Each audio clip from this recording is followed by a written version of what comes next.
I'm almost 5 months sober now, really giving me the opportunity to focus more on my recovery. So it's kind of given me a little bit more financial freedom from a physical, emotional, mental, like I said, spiritual, everything. I was in complete burnout because I had to work those hours 4/7. It was 24/7 and an expectation of myself. And now coming out of that, I'm a lot more calmer.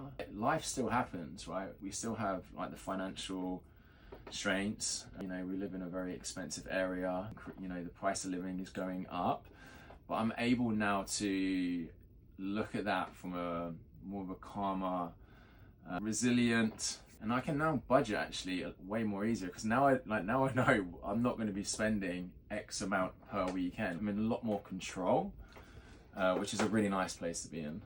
It's funny you said about the driving seat, because through active addiction, you're kind of like, I felt like I was either in the fast lane, like chaos, or in the slow lane in despair. Now it's like I'm just cruising in the middle lane. You know, it's really nice. It's like you're in control. You're not going to be crashing into anything. You can, you know, like I say, you can plan. I've got a trip planned going back to the Europe already, which I've already paid for. Normally I would be leaving it up until, you know, a few weeks before and scrambling around my finances, whatever. So that's all paid. I'm going to the south of France with my family. You know, I've been able to go into yoga retreats, men's retreat, invest in stuff for the house, like my own health, stuff like that, which is really nice to be in. Like throughout my life, I always felt that this was not my true authentic self, but I just found myself doing it anyway. And maybe I'd say for the last sort of 3 to 4 years, I've had times of abstinence. So maybe a couple of months here, you know, I thought I could stop and, you know, I'd celebrate that abstinence by going on a bender. And I see it a lot of times. I see it all the time. And that was me. That was a classic version of me. I'd stop and, you know, I'd congratulate myself by going on this bender.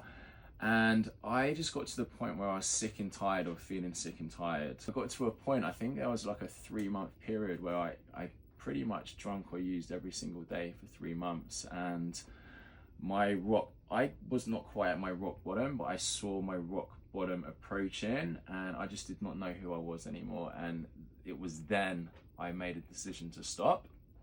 Like we would get like maybe a couple of bags in and it would be shared between a group of us, right? You know, you're fine, but you know, like any addiction, it's progressive. The more you take it, the more you want, and you need more to hit that high. Exactly. And you know, my mentality was work hard, play hard. You know, so I was earning the money, so in my mind, I justified being able to get more. You know, and again, it's that rinse or repeat. But crazy, because I moved to Australia